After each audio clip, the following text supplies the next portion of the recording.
Welcome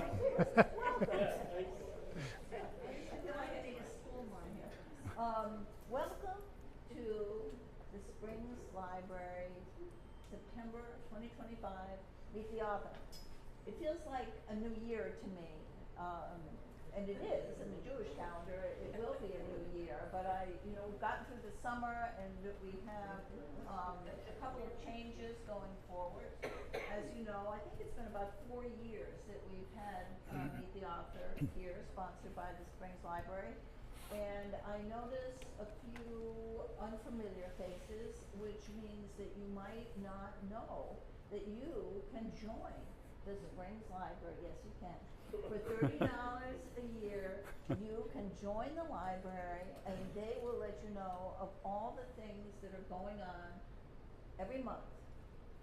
This is a particularly interesting year because it's the 50th anniversary of the Springs Historical Society, which is kind of the mother of the Springs Library. And there have been a lot of things going on, and there will continue to be. So all you have to do, go across the street to the library and sign up. It's a good investment. And also, if you feel like you're going to be around for 10 years or longer, you can become a lifetime member for $250. Not a great idea if you're 97 years old, probably, but anything short of that, give it a shot, Anyway, so a couple of announcements. We have had the Meet the Author program going on every single month. I think it's been around 4 years now. It's been a long time, and it's been great. So now we're going to shake things up a little bit, and we're going to alternate with a program that you might be familiar with, the Story Salon, which Randy Lorden, who was sitting in the back there, pulled together a few years ago, and she is going to do it again starting, it's October 7th, right here, same time, 6 o'clock, and it's under the auspices of the Springs Library, but it is a somewhat different program where people come and they tell their stories. Yeah, we do. Yeah, a gem. Yeah, that's right. And people tell their stories. It's fascinating. You're sitting around, and if you are a member, you'll find out about this in the Springs Library newsletter. I don't want to forget anything here. Yes, okay. So another annual event is the Art and Archives program here again, Ashawagh Hall, and that will be taking place Wednesday, September 10th through Sunday, the 14th. And it's exactly what it says. There's art curated by Terry Kennedy, and there are archival artifacts. There's going to be a film running about Springs in the old days, and you've got a long stretch of time to come and see it, and I hope that you do. There'll be a reception. What's the reception? Fridays? Fridays, members only. So be a member, and then you get to go to the really good reception. The kind of second-class reception Saturday. But if you don't want to be a member, that's you're welcome. All right, so onward. I want to introduce. There is James Thomson, who I'm sure many of you know, the author of A Better Ending. It's a book that I have personally read. I met Jim, a couple of months ago, I guess? Yeah, last fall. Yeah. Oh, is that long ago? Yeah.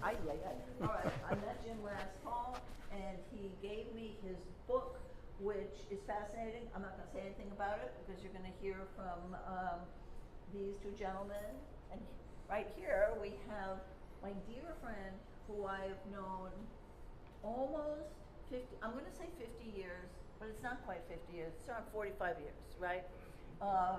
Andrew Visconti, a lifetime journalist and now living here in East Hampton.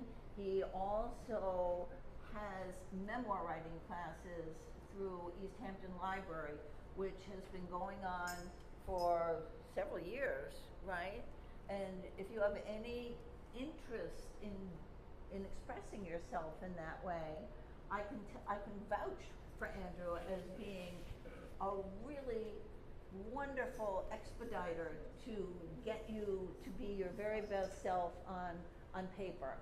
He also has a memoir writing class in the Suffolk County Jail. So this is, that's fascinating, I think, anyway. So if you have any interest in these classes, please speak with him, and if you want to get in touch with him later, after 45 years, I do have his contact info. And so without further ado, I take it, I give it to you. Thank you. Thank you. Maybe we can stand for a couple of minutes until we collapse. Okay. So I don't think Loring was intending to say, if you end up in jail, you can do memoir writing with me. But if that's what interests you, that's totally fine. But today we're not going to be talking about jail, but we are talking about memoir writing. I was very excited when Loring asked me to do this because I have a real passion for memoir writing. And this book is the ultimate memoir writing. Why do I say that? Because Jim took one slice of his life and wrote an entire book about it. However, in order to understand the context, obviously, he had to give us some background, family, other things. So it's a very rich book, even though it's narrowly focused on 4 years of Jim's life. Correct me if I am wrong. No, Your sister died in 1974? 1974, right? 1974. And around 2001 is when you decided that you Right. wanted to look into that event. Right. You spent 4 years writing this book. Investigating and writing. Investigating and writing it, Right. and 20 years to get it published. Okay. Yeah, that's a good way of putting it. Yeah.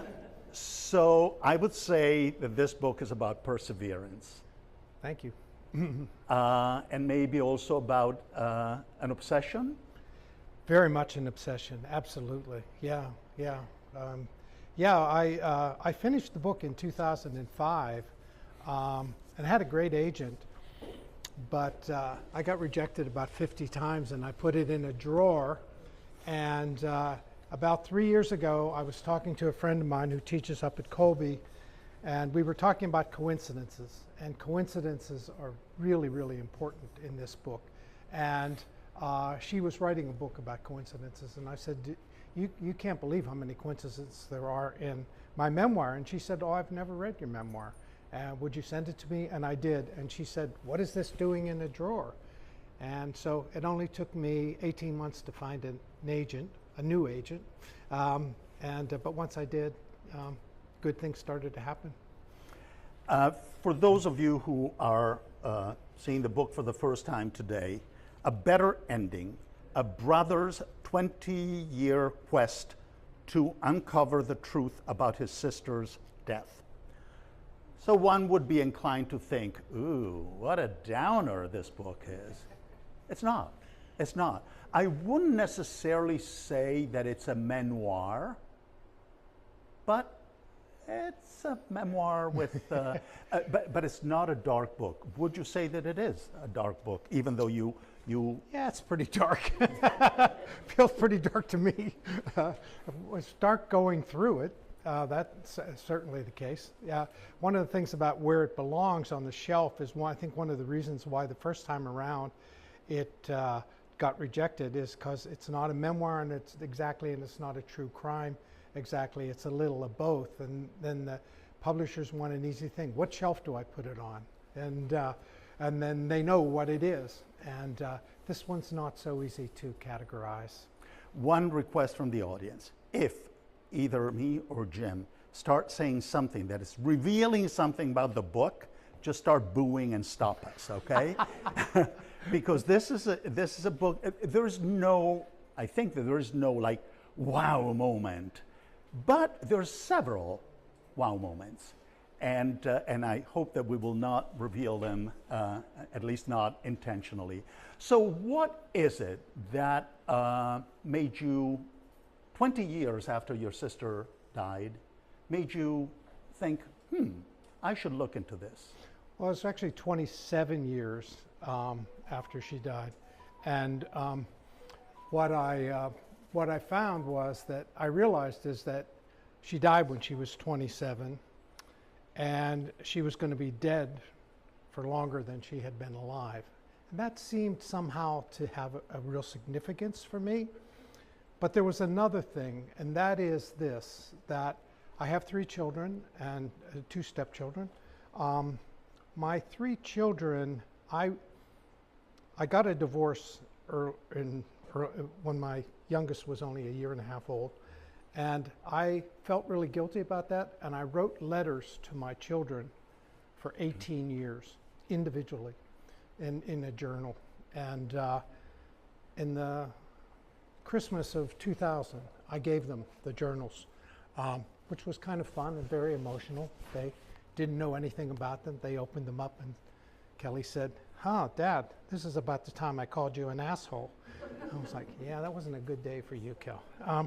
But I gave them, and I think that what happened was I sort of set my children free, and now I was looking at this young woman that had been my sister, and it freed me up to kind of start thinking about her. So I don't think that's a total coincidence. Your sister committed suicide, or at least you spent 27 years assuming that she had committed suicide until you said, well, let's see if that's the case.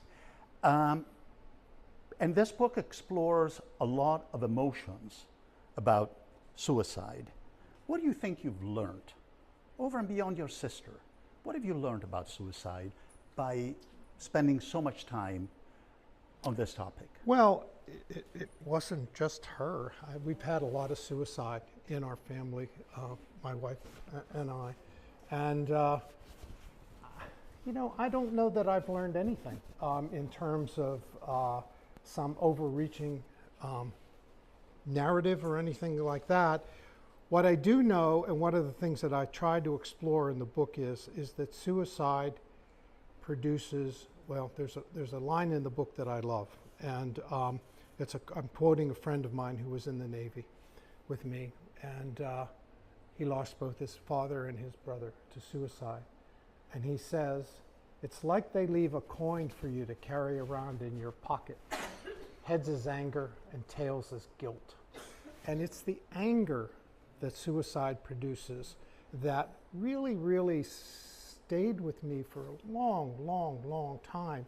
And when my mother was going into a nursing home, and I was clearing her stuff out of an apartment with Elizabeth, I was so angry at my sister for not being there, because she was supposed to be there. She shouldn't have done that.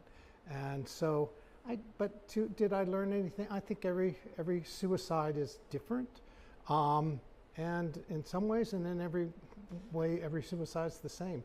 People, like my friend Daryl, the private detective in the book, says, they just want the pain to stop. And when you understand that people were in real pain, then you perhaps understand why they might want to take their own lives. But there's also a very powerful line about suicide, a permanent solution to a temporary problem. Right. Right. Yeah, that's my friend Daryl talking. My friend Daryl was a private detective whom I hired to help me with this case, and we became like brothers. He was with me all the way, and the book, he's now passed away, is dedicated to my 5 children and to him. I think that maybe this is a good moment to pause and perhaps have you read an excerpt from That'd be great. the book. Yes, thank you. This is the prologue, and it sets up the story, and I hope it sets it up well. I must say, I'm very proud of the first line because I think it pretty much is a punch in the gut.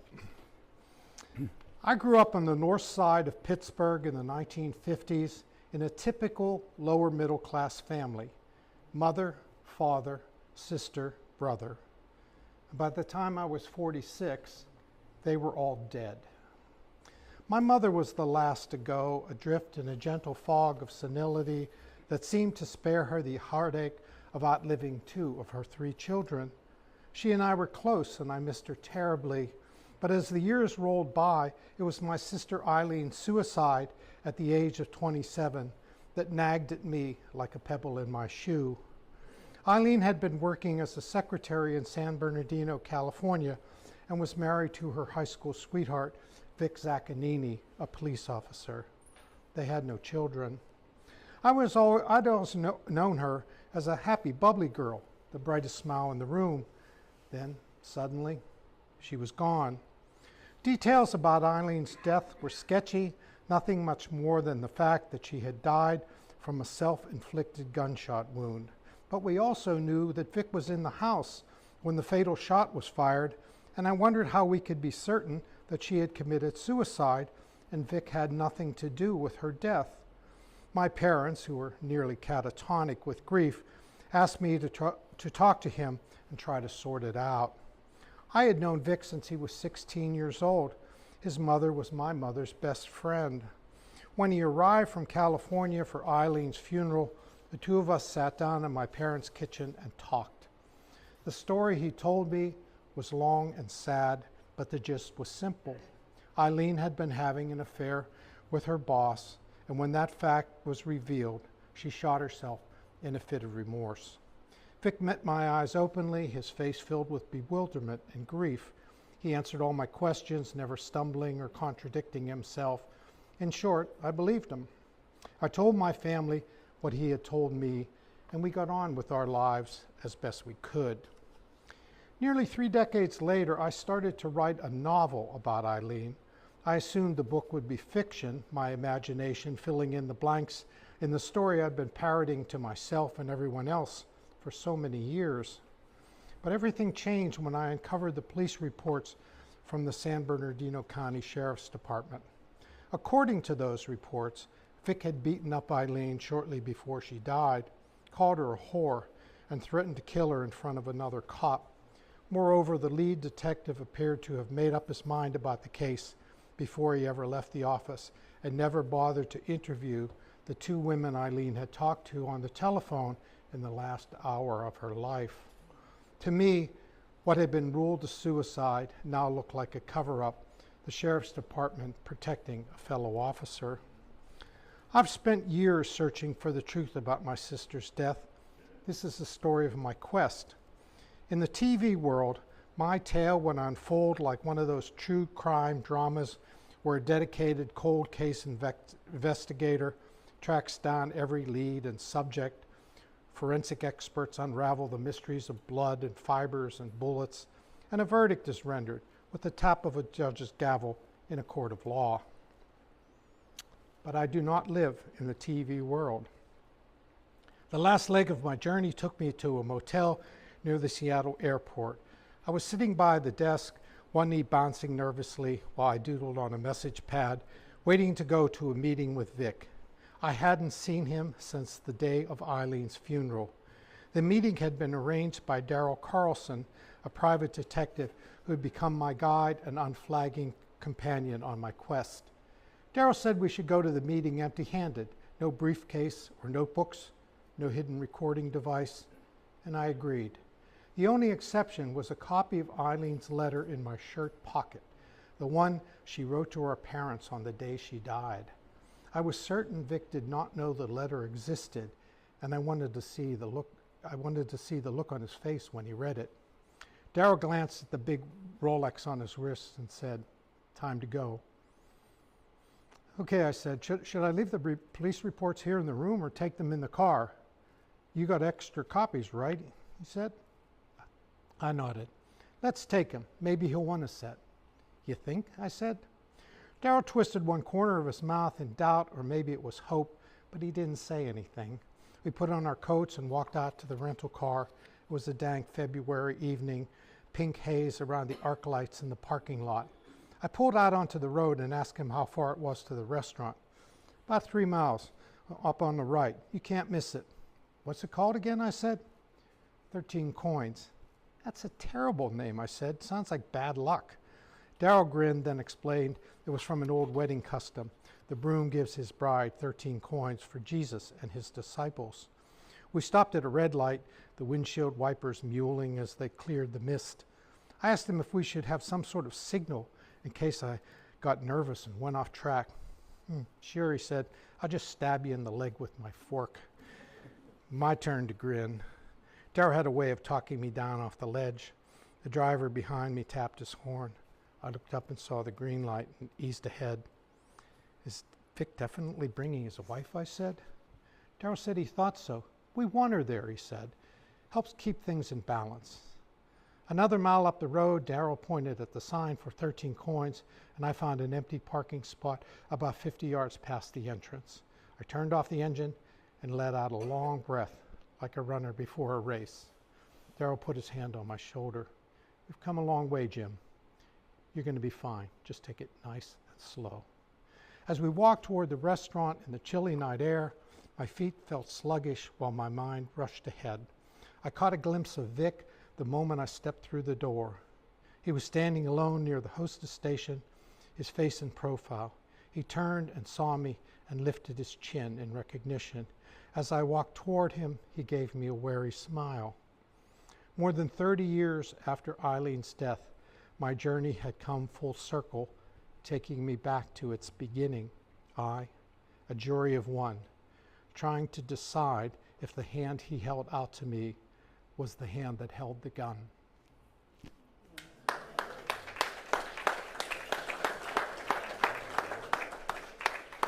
So that's the prologue, and I think it sets up the story well without giving too much away. Jim, you write very personal things, personal to your family and many other people.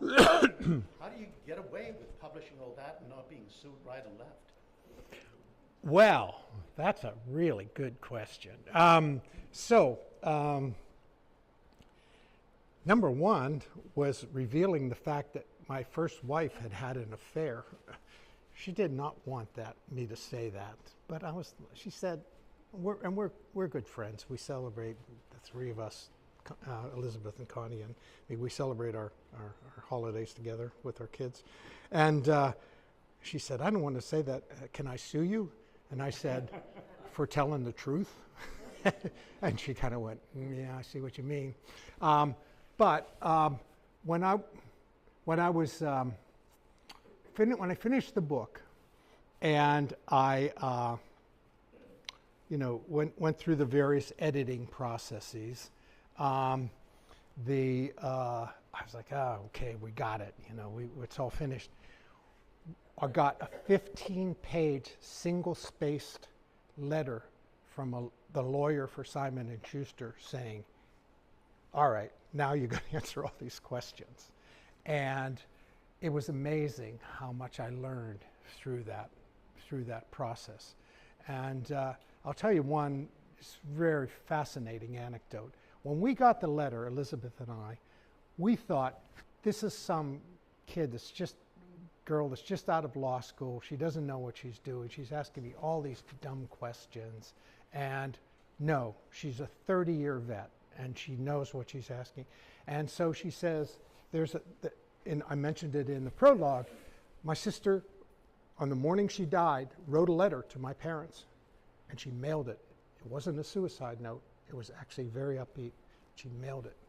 And that letter arrived when we all came home from the funeral.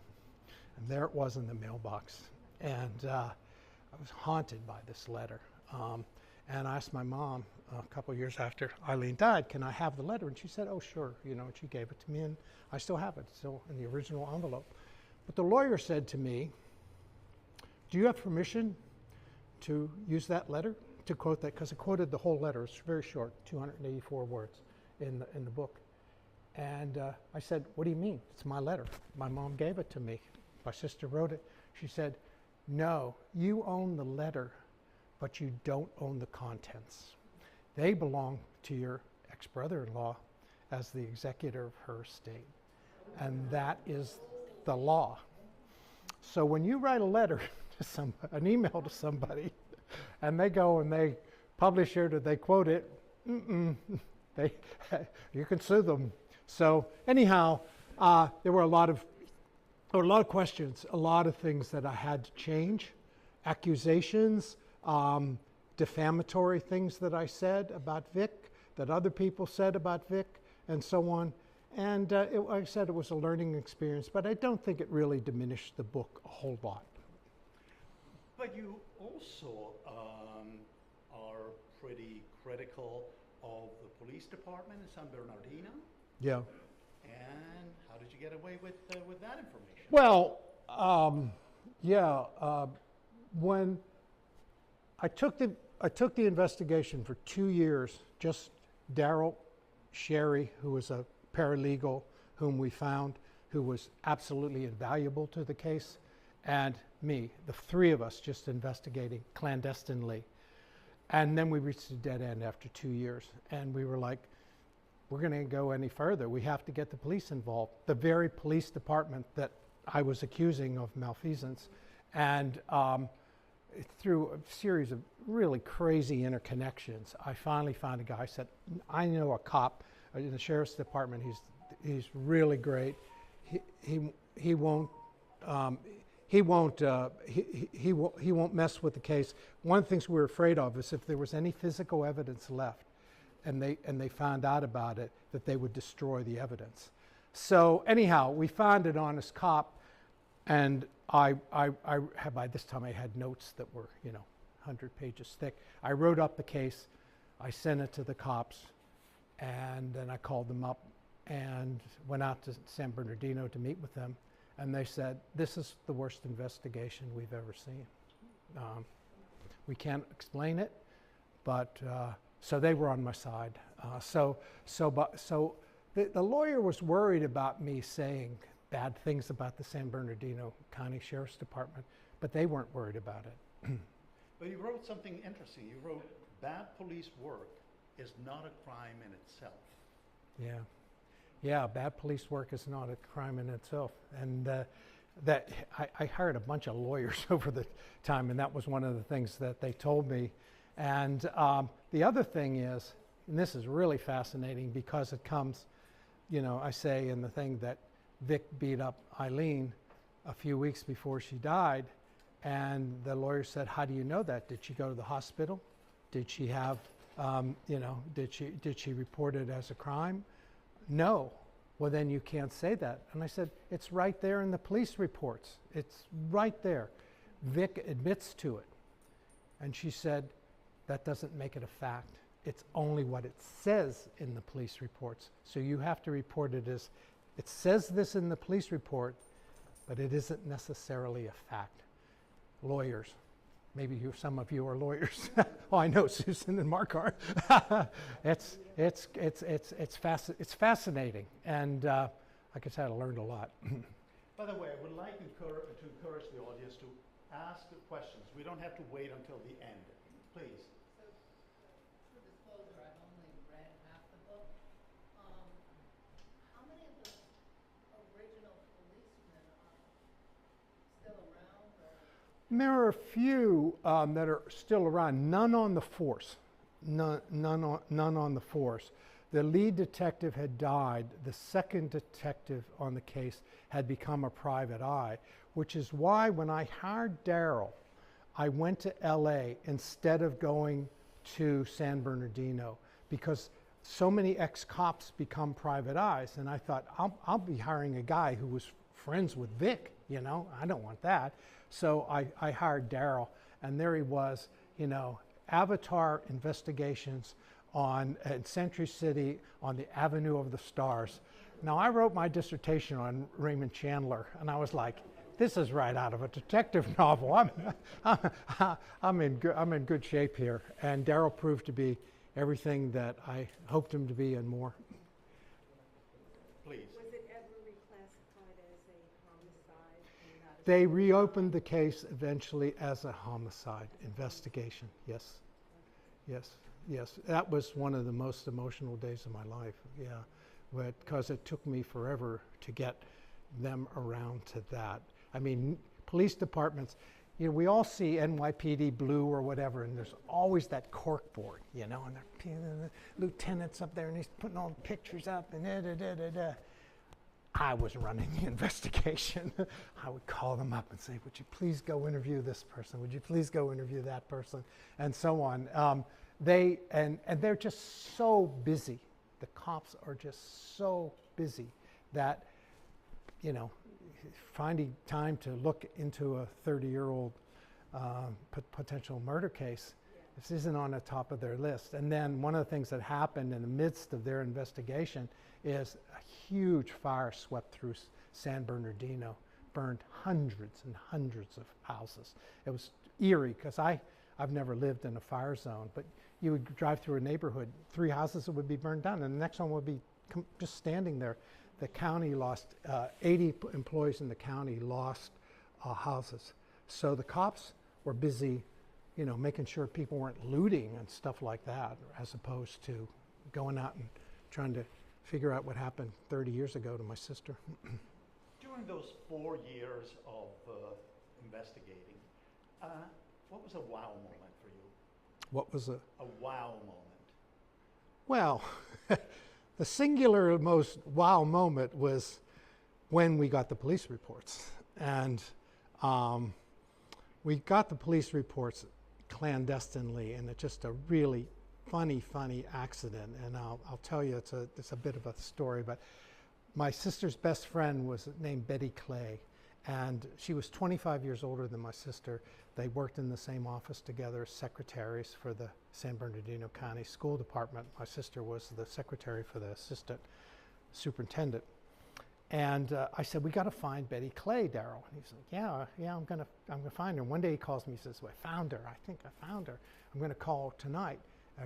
And so he calls a house, and a teenager answers, and he says, I want to talk to Betty Clay. Was that your grandmother? She says, yeah, but she died. Oh, that's terrible. Oh, I'm so sorry. Was that your mother's mother? Yes. Please have her call. So the woman calls back, the mother of the teenager calls back and says, what are you looking for Betty Clay for? And she says, well, I have a client, and his was her sister's best friend, yada, yada, yada. She says, can't be my mother. My mother was a stay-at-home mother. Never worked a job in her life. So it can't be her. But tell me, what's this case about? And Daryl tells her, Sherry, the woman on the phone, says, I have a friend who works in the coroner's office. Maybe I could get the autopsy protocol. Stapled to the autopsy protocol are the police reports. And what's coincidences. yeah, nice, thick, fat font. So now we got all the police reports, and what's really interesting in this thing is none of the names, because it's an internal document, none of the names are redacted.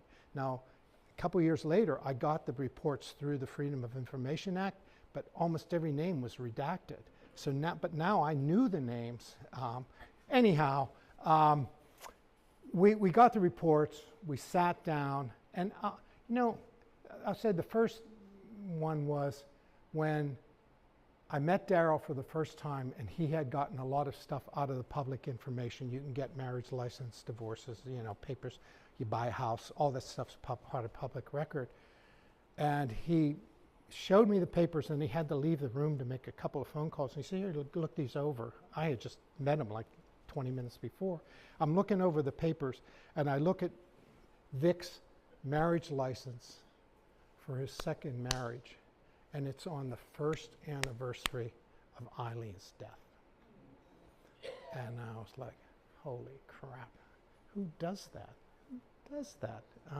Because, in various cultures, there's all these things that happen on the widow stops wearing black, or you put a notice in the newspaper, all these kinds of things. So I'd say that was one of the first really big wow moments. You mentioned Sherry Flint. Yes. And I told you that she is my favorite character in the book. But you told me that other people feel that there is another favorite character. Lady in the back there. Yeah, Elizabeth. Yeah, yeah. She hung in there with me. My friend Ned tells me that his favorite line in the whole book is when Elizabeth says to me, about a year and a half into the investigation, "Do you have any idea what a drag it is to live with you?" And the interesting thing is that I did know, but I couldn't stop. I couldn't stop investigating, and I didn't want to stop. And I'm not a particularly spiritual person, but there was a feeling inside of me that this was the reason why I was the last Thomson left in the family, that this was what I was supposed to do. And that weighed on me quite heavily. 4 years, and then from one day to the next, you're done? Well, yeah, sort of like running into a brick wall. After a while, you can only do so much. Yeah, I was done. And what was a discouraging moment during those 4 years? I think the most discouraging moment was when I found I got the reports of through the Freedom of Information Act, and I found out that that all the physical evidence had been destroyed 18 months after Eileen's death, and I think that was not any subterfuge or anything. It says on exactly the anniversary, the 17th month anniversary, this evidence will be destroyed in 30 days if no one else comes forward, because they don't want to have just mountains and mountains of evidence. The case was closed, and so they destroyed all the evidence. Not having any evidence at all, and believe me, one of the crazy things about this whole investigation was the crap that I learned, like about gunshot wounds and bullets and stuff I didn't ever want to know anything about, but I had to find out. One of the things about Eileen's death is that the gunshot wound itself is not a contact wound, and that's very, very rare in a suicide. People don't want to miss. They don't want to see they want to, quote, see the bullet coming out of the gun, so they press the gun against their body. Eileen had, most people call it powder burns. It's actually, the police call it tattooing or stippling on her chest that was about as big as a CD, which meant that the gun was held at some distance from her chest. So then, well, if that was the case, did she hold it or did somebody else hold it? In two different parts of the book, you say it's a male view of the world, and elsewhere, women live different lives than men. A woman's view of the world is radically different from my own. How does this, or these statements, apply to the research you did and the finding? Well, I think, I'm not exactly a feminist, but I like to feel like I have, some sensitivity to a woman's point of view. But I don't think it was until I did this investigation that I realized the extent to which this investigation, and Elizabeth opened my eyes to this as much as anything, if it had been reversed, if the guy had killed himself out of remorse for having a love affair, how many of you would believe that? I mean, not many, but it was taken for granted by the police. And then I started thinking about how I grew up. I grew up in a real tough section of Pittsburgh. We were, poor section, a lot of crime and so on. So when my sister was, 10, 12 years old, and she was at a friend's house 3 or 4 blocks away, and it got dark, it was go get your sister. You know, it just, you're taught to be afraid, right? I mean, because mean streets and all that stuff. But if your brother walks you home, it's okay. So, you know, I think that, well, I think I've said enough. You know, I did get, I should say, I got skewered by a reviewer for the LA Times who said, Thomson just has no idea of how women see the world. And it wasn't until Sherry came along that he finally opened his eyes and saw it. And I was like, nah, that's not true. We have a question there and there. Yeah, I just find it, as a sister with two brothers, I find it a puzzlement that your sister never spoke to her brothers or her father or even her mother, hinting that there might be some problems. Because, and I'm assuming she didn't, and so. Well, she told them she was depressed, but she didn't tell them about the affair she was having. And she was indeed having an affair. Right. And If she was depressed. Yeah. Her brothers, I mean, if I said that to my brothers, or if I said to my brothers that my husband had taken a swing at me, I can't even imagine the reaction they would have had. Yeah, when I finally got around to meeting the real Betty Clay, I finally met the real Betty Clay. She lived in 29 Palms. I don't know if you know where 29 Palms is, but out by Joshua Tree National Park. She was just the loveliest lady. And she said, Eileen never told her either. She said, I think it was a different time. You know, we were, Betty herself had gone through a divorce. She said, we never talked about that. But she said, you know, I did see the bruises on her face, which allowed me, and I talked to several other of Eileen's friends that affirmed that she in fact had indeed been beaten up. So I was allowed to keep that in the book, but she kept it a secret from our family, and to this day, we'll never know why.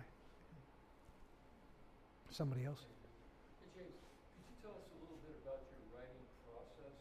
Were you disciplined in your writing? Did you decide like every day I'm going to sit down and write, or did you just let the feelings kind of take over whenever you needed? No, when I'm involved in a book, I'm really disciplined to the point where nobody likes me, because we'll be sitting at dinner and Elizabeth will ask me a question. And, yeah, and she knows that I'm trying to figure out how to get the bad guy out of the basement, you know, or whatever I'm working on. So when I'm writing, I tend to get pretty obsessed. I like to go to the library. I wrote my novel. I have a novel that was published in 2013 called Lies You Wanted to Hear. I wrote a lot of that in the East Hampton Library. I like to go to the library, sit in a carrel and write, and try to treat it as a job. You know, go to work at 10:30 in the morning after I do my bike ride, and then write all day long and come home and forget about it. But you can't forget about it. You know, it's you find yourself getting up and sneaking out and writing the next line. Speaking of treating it like a job, you spent 4 years obsessively researching this case. Were you working at the time? No, I got really lucky. My new friend Joan and I were talking about this earlier. She calls herself a recovering academic, and I'm a recovering academic. I got a PhD. I got appointed as an assistant professor at the University of Miami, and I taught there for 1 year. And everybody who was where I was trying to get to, which is to become a tenured faculty member, was unhappy. And I was like, wait, why do I want their jobs? So I quit. I found a neighbor who had just started a company. I became his first employee. 13 years later, we had 300 employees. I decided I wanted to become a writer. And so I retired. They gave me a nice severance package. A couple years later, they went public. I had enough money that I could do this. Good for you. In the book, at one point, you describe your emotions as sorrow, anger, vengeance, and doubt. Okay. And now that the book is out, when you think back at what all this has brought out in you? How do you feel? Well, you know, I've been interviewed by several, large publications, including People magazine and Psychology Today, and claim that I have closure. And in some ways, I suppose I do. But in other ways, I'm still angry at my ex-brother-in-law. And I've decided to start sharing this with people because I don't know what else to do with it. Vic Zaccanini is not a real name. My brother-in-law's name is quite unique, though. And my younger daughter asked me about 18 months ago, do you know where he is today? And I said, no, I don't. And she said, you didn't look him up? And I said, no, I haven't, and I don't care. I don't give a shit where he is. And she said, well, that's kind of weird, Dad. And I went home and I started thinking about it, and so I looked him up. It was easy to find because he has a very unique name, and it turns out he's on Facebook all the time. He's a very, very avid Trump supporter. And so I started going back through his timeline, and I got to October of 2020, and there was a picture with the caption, "Got my early Christmas present," and that was a picture of a 7-shot Smith & Wesson revolver. So that kind of really upset me, and so I got, so I was like, well, but he's an ex-cop, once a gun guy, always a gun guy. And then I went back a few more months into, when I remember this, July 28th, 2020. And it was a picture, and it said, "Got my politically incorrect t-shirt today." And it's a picture of him in a black t-shirt with white lettering, with his back turned. And on the t-shirt, it says, "Nobody needs an AR. Nobody really needs an AR-15. And there's an outline of the gun. And beneath it, it says, "Nobody needs a whiny little bitch either, yet there you are." Well, I don't say that that necessarily points to guilt, that Vic indeed did hold the gun, but I think it speaks to character in a way that disgusts me, appalls me, and I don't know what to do with it. But I'm not really a Christian, so maybe forgiveness. I'm not at the forgiveness stage here yet. I'm curious if his second wife might have died suspiciously, or if they're divorced. No other. There's a third. It was his third wife that was at the, when we met at the at the restaurant, and that's the last 2 chapters of the book. And I hope you all read the book. I can't write any better than those last 2 chapters. It was a really amazingly cathartic evening. But there she was, and she's a very, very interesting character. Now, in the book, but then when I saw this picture of him in that t-shirt, I said, what kind of woman would be married to a man who wore a t-shirt like that? And then I said, a woman who bought it for him. And then, whoa. A lot of rabbit holes you can climb down here. Your book is obviously very compelling because it's such a unique story that deals with a big family secret. What other elements of relatability would you say the reader finds in your book? Well, I would say, anybody that has dealt with suicide in their lives would find this interesting, the mixed emotions. But I think ultimately it's about, sometimes you just don't get the answers in life, and that's not an easy thing to deal with. And part of what this book is about is how to come to terms with the fact that truth is elusive. Now, supposedly, according to a lot of articles that I read online and so on, we're now living in a post-truth era. Post-truth era, what the hell is that? But, sometimes no matter how hard you try, you just don't, they're just questions that you have that you are incapable of answering. One of the things that I found, and I kept it out of the book, but I thought, well, what are the questions that we ask ourselves that we'll never know the answer to? Is there life after death? That's entire religions are based upon answering that one question, but nobody really knows the answer. So what my book is about, as much as anything, is this, this drive to try to find the truth and keep hitting a brick wall. In the first part of the book, you spend a lot of time talking about your extended family. Why did you feel it was necessary to include so many cousins and other members of the family? What were you trying to capture?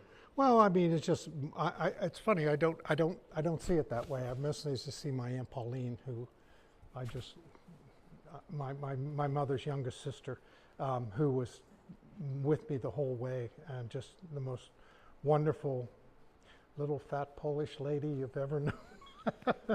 So I don't know. I guess I just wanted to tell the story of who I was, where I came from. My Aunt Pauline was my mother's there were 9 children, and one of my mother's brothers committed suicide when he was 23. That's in the book. But then there were 3 others that died, and then 4 women and 1 man that lived to adulthood. And one day I was down investigating. When I go to Pittsburgh, I'd stay with my aunt, and I'd say, Aunt Pauline, their name was, they were Polish, Konstantinowicz, but they changed it to Constant. And I said, Aunt Pauline, what was it about you Constant women? I said, Aunt Vadi married Uncle Mike, and he was a drunk. You married Uncle Pete, and he was a drunk. Mom married Dad, and he was a drunk. And Aunt Mary, she married 2 drunks. I said, you Constant women didn't have very good judgment, did you? And she said, maybe not, unless we drove them to it. So that was my aunt. She was a great help. So yeah, to answer your question, I don't know. I guess I included the people I thought I wanted to include. Yeah. Now that you've gone through the whole cathartic process, and it's taken you so long, do you feel closure? Do you feel a sense of peace? If I might have, had I not found those 2 posts from my brother-in-law online, and that has stirred up an anger in me, which I'm actually kind of, it's not comfortable, but I don't know what to do with it. So, yeah, my editor suggested I write a magazine article about it, and my wife suggested that might be a good way to get shot. So I'm still debating. Are you working on another book? I have 2 unpublished novels, neither of which my agent feels are ready to show to an editor. My older daughter is a movie producer. Maybe I'll turn one of them into a screenplay and try to force her to produce it as a movie. I don't know.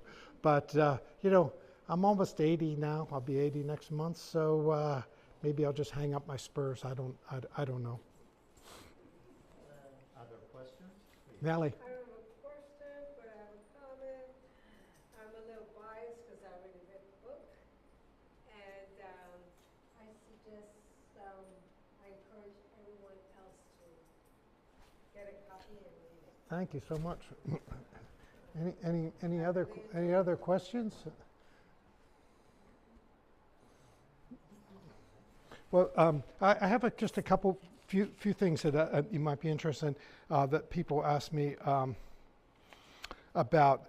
What's the difference? Because my novel, Elijah wanted to hear, actually it did really, really well, much better than this book is doing. It sold about 50,000 copies, and I became an overnight sensation at the age of 68,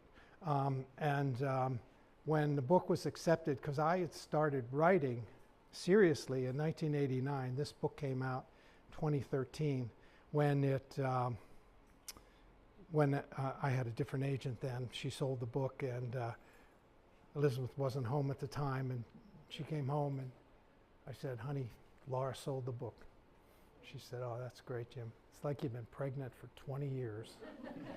And but people ask me, what's the difference between writing fiction and nonfiction? And I think it's really an interesting question, because there's a wonderful epigraph to a book of short stories by the Native American writer Sherman Alexie called Lone Ranger and Tonto, Fist Fight in Heaven. What a great title. And it's the epigraph is from his writing teacher, and it says, if it's fiction, it better be true. And I love that. I love that quote. You know, so but in fiction, ultimately, you can make up anything you want, and you know, if it's no good, it becomes soap opera or melodrama, and nobody likes it. But you can, you know, you can do anything. You can kill your characters off and so on, and that's very freeing. But in when writing nonfiction, you're very narrow. You have to stick to the truth, and that's not so freeing. But it's also very directive. You know, you have a story to tell. You have to tell that story. You don't go and tell other stories. And I think when I finally sold my book,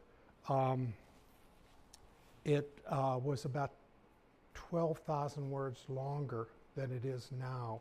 And a lot of what was cut out was a lot of the stuff you were asking, stuff about my angst about not being a successful writer, and you know, a lot of whining and stuff like that. And luckily I had a good editor who took it all out.